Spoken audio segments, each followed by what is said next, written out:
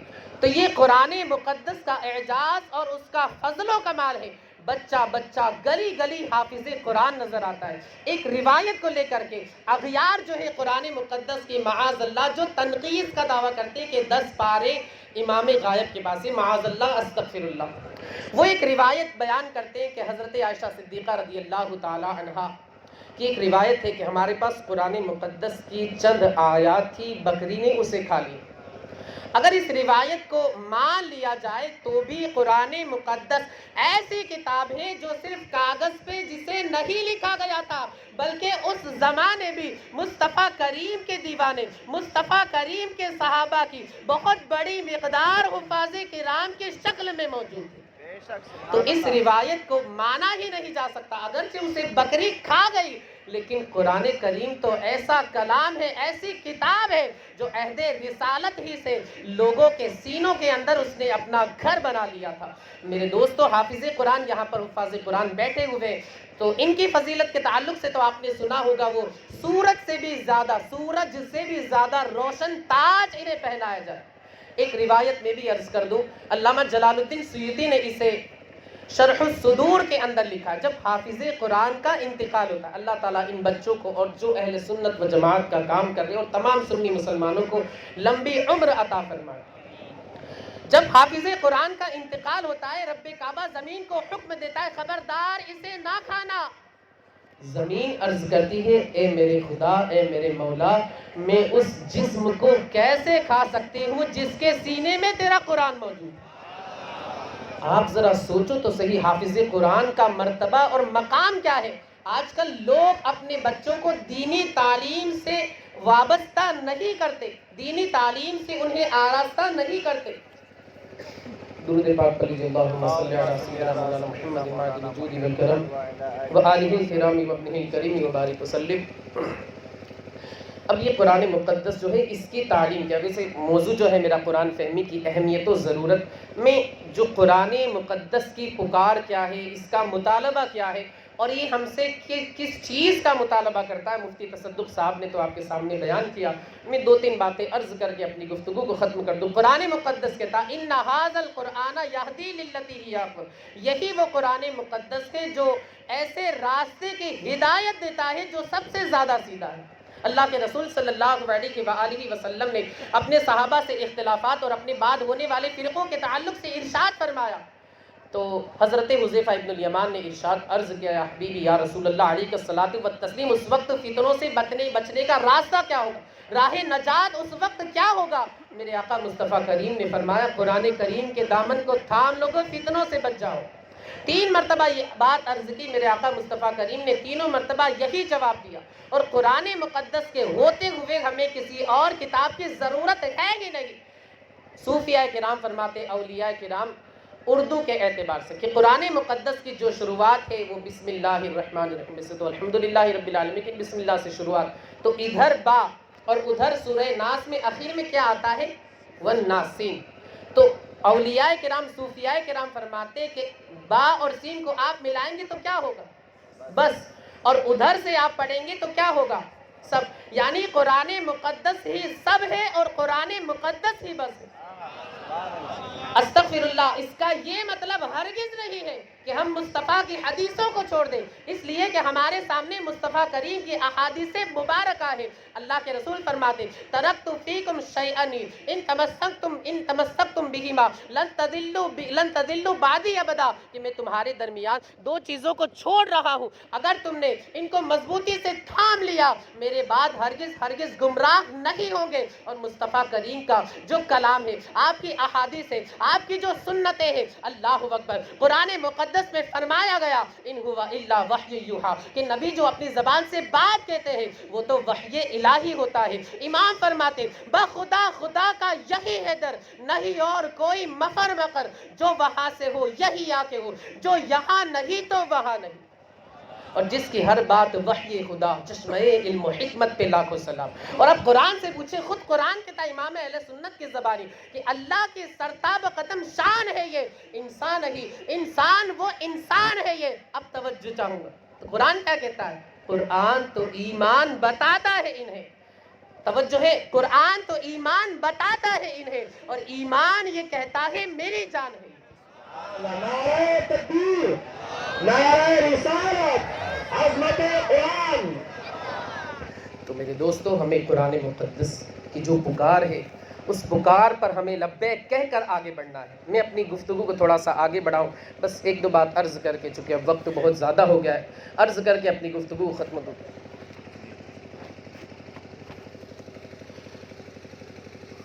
یہ قرآن مقدس ایسی کتاب ہے کہ اگر بندہ صحیح معنی میں سچے دل سے، اخلاص کے ساتھ، للہیت کے ساتھ اس کی تعظیم کرے، رب کعبہ اس کی مغفرت فرما دیا کرتا ہے۔ آپ تاریخ اٹھا کر کے دیکھیں، وقت کا بادشاہ ہے وقت، محمود غزنوی ایک مرتبہ اپنے کمرے میں لیٹتا ہے، سونے کا ارادہ کرتا ہے، بستر استراحت پر ہے، اگر سامنے دیکھتا ہے، مگر سامنے دیکھتا ہے قرآن مقدس ہے، اس نے یہ سوچا کہ قرآن مقدس کے ہوتے ہوئے میں یہاں سہوں اپنے آرام کے لیے، قرآن مقدس کو دوسرے کمرے میں وہ محمود غزنوی رکھ دیا کرتا ہے۔ اللہ اکبر، واپس آ کر کے شاہی کمرہ ہے اس کے اندر لیٹ جاتے ہیں، مگر کروٹ بدلتے رہتے ہیں، نیند نہیں آتی، نیند انہیں اپنی آگوش میں نہیں لیتی، وہ سوچتے رہتے ہیں، اسی تفکر اور تدبر میں رہتے ہیں کہ میں نے اپنے آرام کے لیے، اپنی تسکین کے لیے اور اپنے سونے کے لیے اللہ کی کتاب، اللہ کا قرآن دوسرے کمرے کے اندر رکھ دیا۔ اٹھتے ہیں، جاتے ہیں، قرآن مقدس کو واپس لا کر کے وہی پہلا کمرہ جس میں آرام کرنے کے ارادے سے لیٹے ہوئے تھے، قرآن مقدس رکھ دیتے ہیں اور اپنے آرام کے لیے دوسرے کمرے میں چلے جاتے ہیں۔